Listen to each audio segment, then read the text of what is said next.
Steel, the nation builder, plays the leading role in the development of America by supplying transportation essential to development and use of our great natural resources.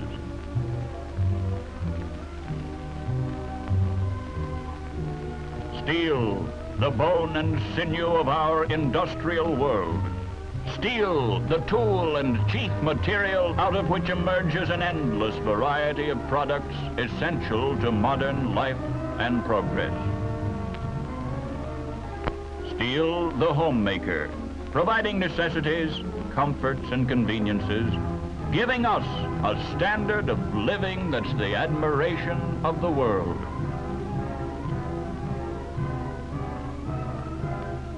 Steel, our nation's strong right arm on the land, in the sky, on the water, for the preservation of our nation, our form of government, our American way of life. Whence comes this mighty giant called steel? Steel is the result of man's ingenuity in utilizing one of nature's greatest gifts, iron ore, which primarily is the metal iron firmly combined with the gas oxygen. The first iron used by man was no doubt meteoric iron that had fallen from the sky, such as this specimen. It was used mostly for ornaments. The early Egyptians called it metal from heaven. No one knows definitely how iron was made in prehistoric times, but to see how it might have been done, let's take a look at one of the known primitive methods. A crude furnace was made of clay with the top open.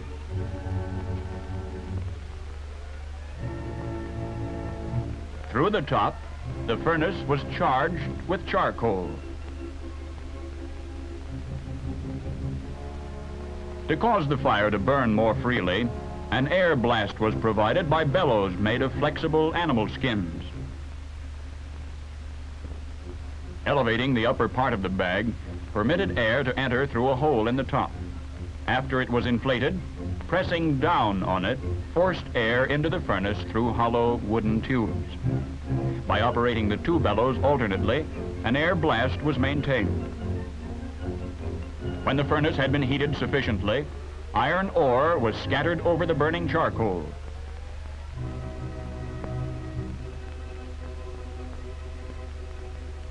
Inside the furnace, under the influence of high heat, gases from the glowing charcoal, which is mostly carbon, gradually drew oxygen from the iron ore, leaving metallic iron.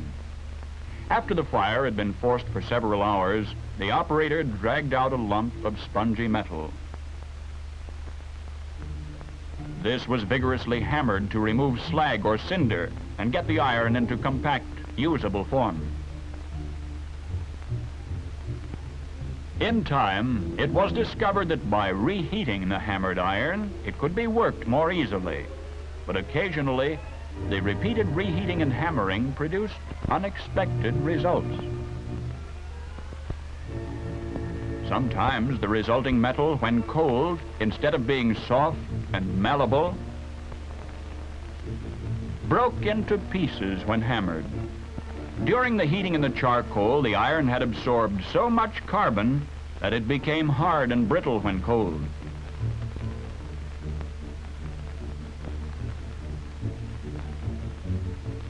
On other rare occasions, the result was a remarkable material, neither soft nor brittle.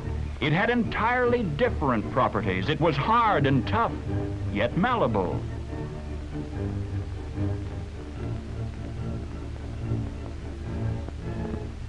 What happened was that during the heating of the iron in the charcoal and subsequent hammering, the iron absorbed the correct amount of carbon from the charcoal and became a form of steel.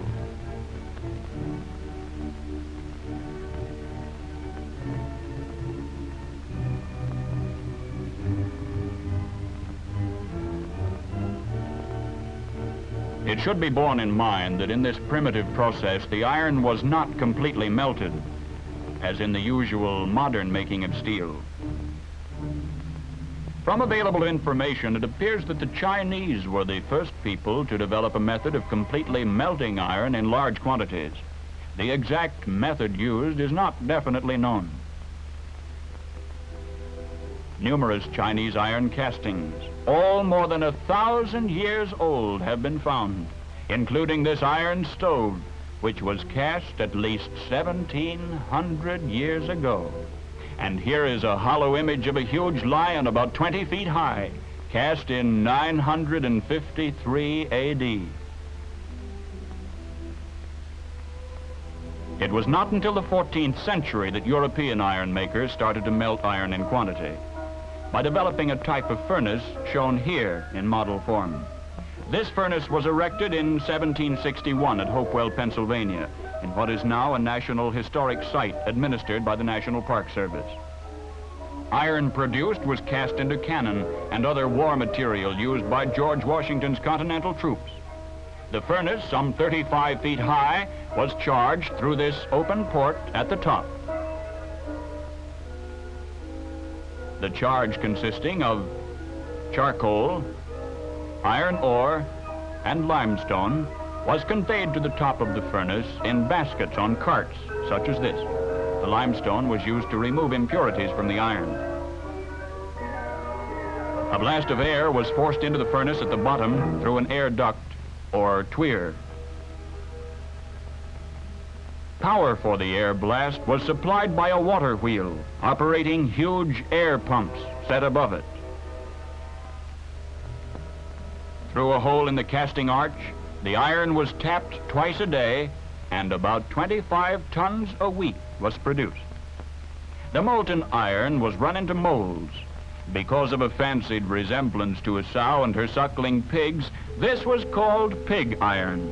However, most of the iron used during colonial days was being produced by processes very similar to the primitive method of heating iron ore in a charcoal fire, turning out only about 2 to 6 tons a week. And steel was still being made by reheating the iron in contact with charcoal. Not until 1856 was an inexpensive method developed of converting blast furnace molten iron into steel on a quantity basis by removing the excess carbon. This was accomplished by the development of an air blast converter, of which this is one of the earliest models. This revolutionary development made possible for the first time the production of steel on an inexpensive quantity basis and paved the way for the great steel age. In the modern Bessemer process, the converter is tilted on its side and hot metal from a blast furnace is poured into it through the open top. This converter is then tilted upward and a continuous blast of air is forced through holes in the bottom of the converter up through the molten metal. The oxygen in the air blast combines with the carbon in the molten iron, forming a gas which shoots skyward with blazing brilliance. The Siemens Martin open hearth furnace came into use a few years after the Bessemer converter. This type of furnace now produces 90% of all steel made. The modern manufacture of steel begins with the procurement of raw materials. Most of the #1 basic material, iron ore, is found near the surface of the earth, and open pit mining methods are used. Giant shovels scoop up huge bites of ore. Some of these shovels have a capacity of 15 tons. The trucks are quickly loaded and the ore is on its way. In underground mining, shafts are sunk far into the earth, sometimes as deep as 3,000 feet.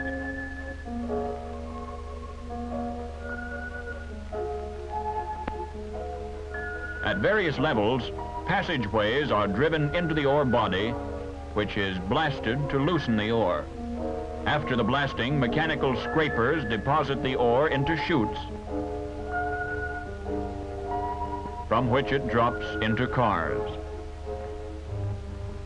These cars move over a pit and automatically dump into a chute which conveys the ore to a skip, in which it's hoisted to the surface and into railway cars which convey the ore to the loading dock. Arriving at the loading dock, the ore is dumped into pockets for transfer to Great Lakes freighters. The average loading time is about 6 hours. The average load about 10,000 tons. Great limestone deposits that millions of years ago were the bed of an inland sea give up the second basic material used in modern steel making, limestone.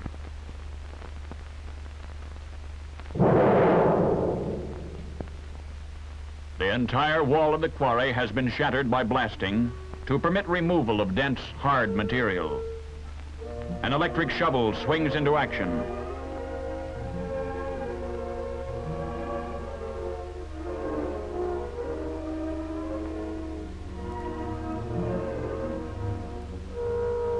These cars are carrying 600 tons of calcium carbonate, or stone as it's termed in the industry.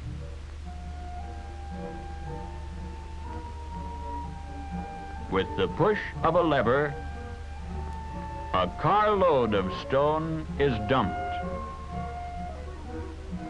Plunging into a huge crusher of cast steel, the complete unit weighs 750,000 pounds. The crushed stone is deposited in huge storage piles, 60 feet high and several hundred feet long. Beneath the storage piles are underground tunnels through which the stone is conveyed to the loading shuttle, which carries 2,500 tons per hour. After hundreds of miles of open water travel, cargoes of iron ore, coal, and limestone arrive at the steel plant and are quickly unloaded.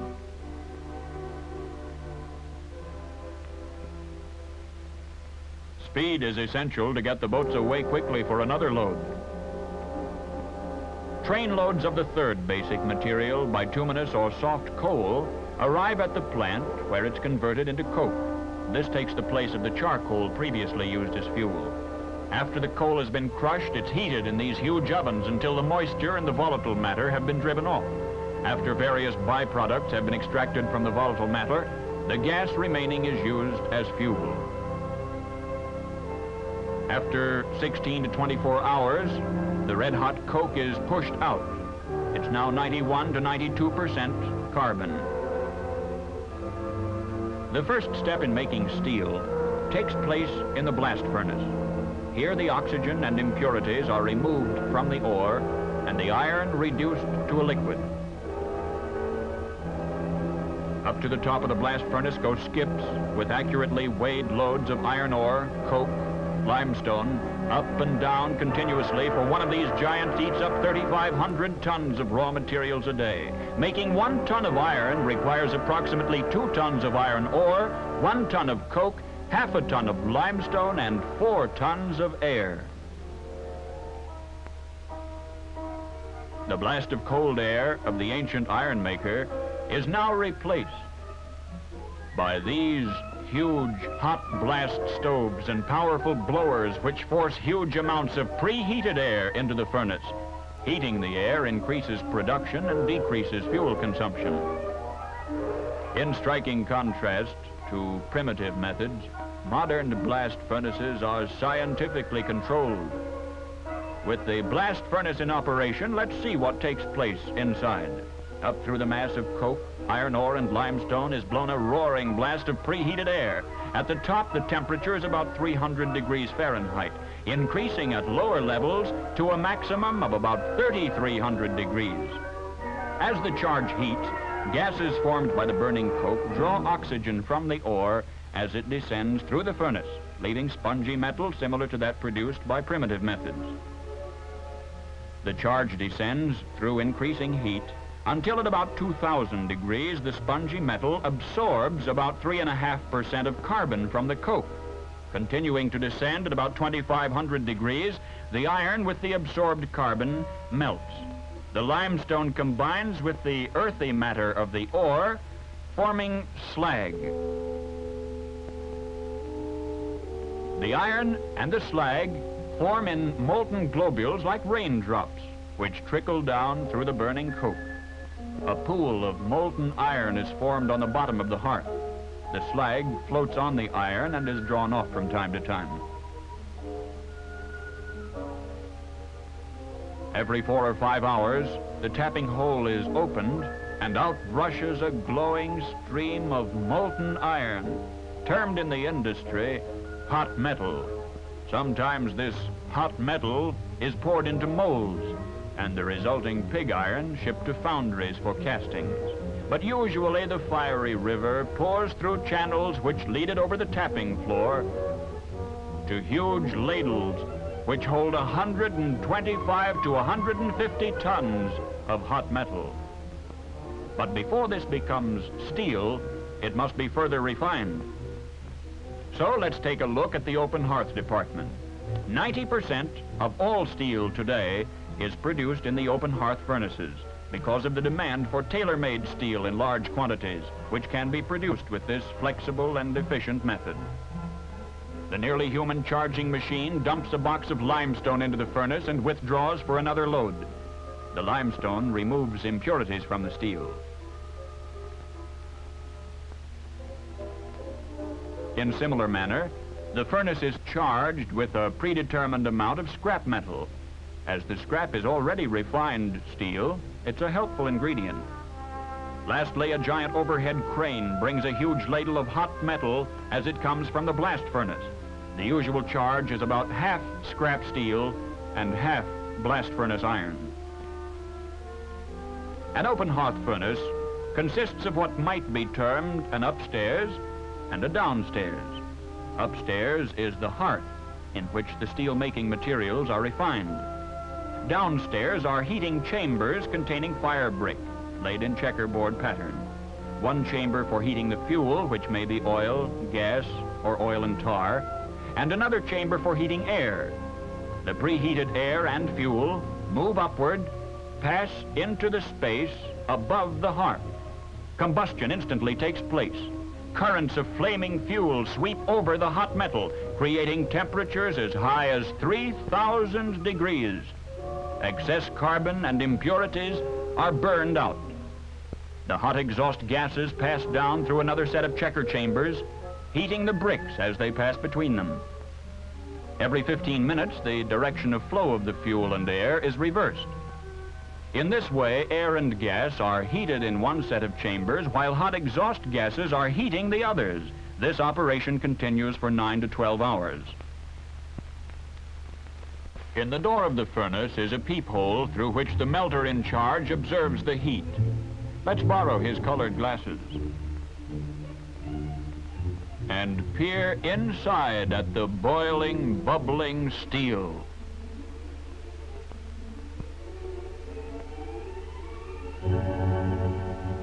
From time to time, samples are taken for laboratory analysis.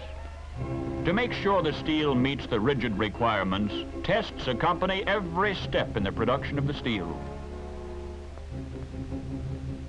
This is the other side of the open hearth. The heat is completed, and the metal is being tapped, poured into ladles. Higher and higher it mounts until the slag, being lighter than the molten steel, rises to the top like froth and overflows. A giant electric crane, with the greatest of ease, picks up the huge ladle containing some 100 tons, 200,000 pounds of molten steel. The hot metal is poured into molds, a process called teaming. After the hot metal has had time to settle and partly cool and solidify, the mold is stripped off, and we have what's called an ingot. The size and shape depend upon the kind of finished steel to be made.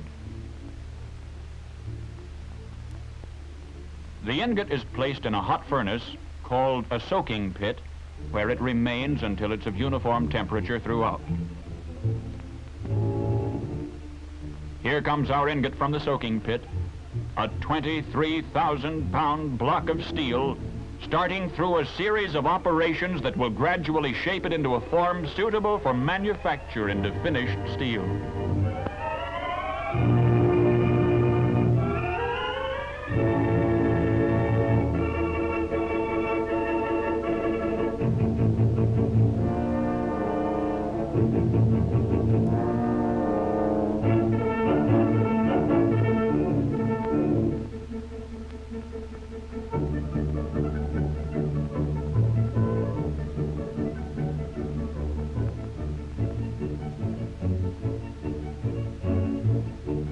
As the first step, it is rolled into a rectangular slab.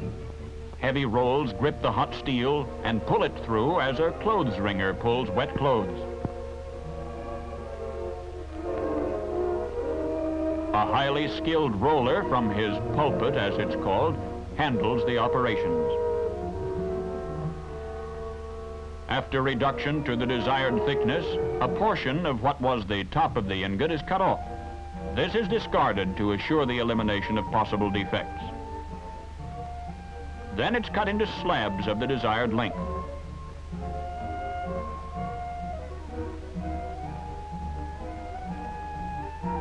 After reheating, the slabs pass through rolls which loosen the scale formed during the reheating. Then they go through 4 sets of rolls termed roughing stands. With each pass, the hot steel gets thinner and longer. It emerges from the last roughing stand in the form of a long strip approximately 3/4 of an inch thick and passes then through another scale breaker and into the finishing stands. Monster machines, marvels of mechanical ingenuity. The total weight of each is well over 1,000,000 pounds. Emerging from the last finishing stand at a speed of about 1,250 feet per minute, the hot rolling process is completed. One of the slabs from our 23,000-pound block of steel has become a strip 600 feet long and approximately 1/16 of an inch thick. The hot rolled strip is coiled or cut into sheets by this flying shear, which works as the strip is still in motion. Hot rolled sheets are made into thousands of products, including truck bodies, buses, freight cars, houses, tanks, pails, lockers, oil drums, and a wide variety of farm implements. After pickling and oiling, it goes through a series of cold reducing mills. Cold rolling produces thinner sheets and gives a more uniform thickness than is possible by hot rolling, as well as a smoother and more highly polished surface. Cold rolled sheets are particularly suited for the production of automobile bodies and accessories, and other products requiring pressing, forming, and stamping, such as kitchen cabinets, refrigerators, stoves, and other domestic appliances. Also office furniture, filing cabinets, and other office equipment. Another cold-rolled steel product is tin plate, from which tin cans are made. After the cold reduction, the strip is washed and dried, then annealed to soften the steel. Then it's put through a temper mill, in which the strip is given the proper temper and shape to produce a flat sheet when sheared. In the standard process of tin coating, the strip is cut into sheets, pickled, and then passed through a bath of molten tin, a controlled coating of which adheres to the surfaces. A recent development in tin plating is the electrolytic method, in which cold rolled strip is tin plated by passing it through an electroplating bath. Here, an electric current deposits a thin coating of tin on both sides of the strip, which is later cut into sheets. During processing, sheets from both methods are carefully inspected for weight and possible imperfections. Feminine eyes are famous for their ability to spot the slightest flaw. Tin plate is used principally in the production of so-called tin cans, which are used for storing and preserving foods of various kinds, as well as chemicals, cosmetics, and innumerable products. Large quantities are used for bottle caps. Tin plate is also used for kitchen utensils, toys, and similar articles. Returning to the hot mill, we see other slabs being made into steel plates. First, they go through a series of roughing stands. The finishing stands complete the reduction, and we have plates from 3/16 to 3/4 inch in thickness. Powerful end shears cut plates of the desired length. Steel plate is indispensable for storage tanks, pipelines, gas holders, boilers, and similar construction. For railway cars, ships, and hundreds of other industrial applications. Next, we see an ingot of different shape and size that is to be made into one of the most widely used products in the industrial world, steel bars. First, the ingot is reduced to what's called a bloom.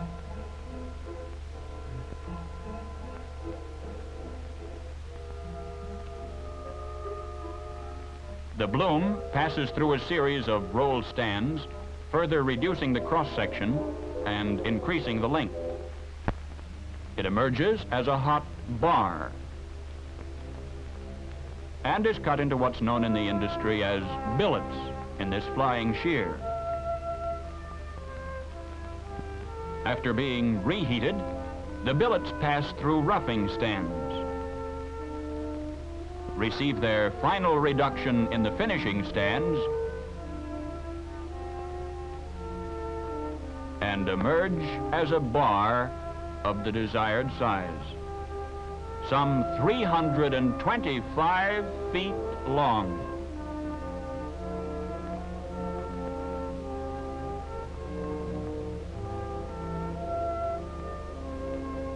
After cooling, most bars are cut to desired length.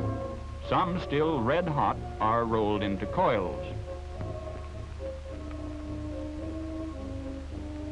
Bars are used in practically every line of industry. They're forged into crankshafts, axles, bumper bars, springs, bolts and rivets, bars for agricultural implements, reinforcement bars used to strengthen concrete construction in buildings, bridges, and dams, and for an infinite variety of other structural uses. This ingot does not look much like a railway rail, does it? Let's see how modern mechanical ingenuity makes the transformation. In the bloomer, it's passed back and forth between the rolls,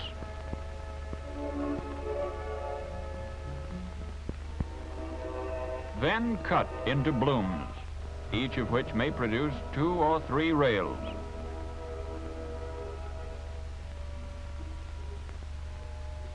After reheating, roughing rolls reduce the cross-section and increase the length.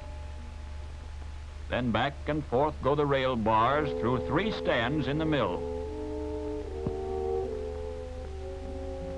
growing longer with each pass and smaller in cross-section until they're reduced to the desired size. The last stand puts on the finishing touches and brings the rail to the required size and shape. Hot saws cut the rail to the proper length. The rails are given an artificial curving to compensate for the fact that the head of the rail, being hotter, cools more slowly than the base. To relieve strains and stresses, hot rails are cooled slowly and gradually during the critical period from approximately 900 degrees down to 300. This is done by placing the rails in insulated boxes in which the rate of cooling is controlled for about 15 hours. Over 38 million tons of steel rails are in service today in the nation's transportation systems. Blooms are also used in making a variety of structural shapes, which are formed in rolls specially designed for the purpose, different grooves for different structural shapes. In the finishing stands, the structural shape takes on its final form and emerges as an I-beam.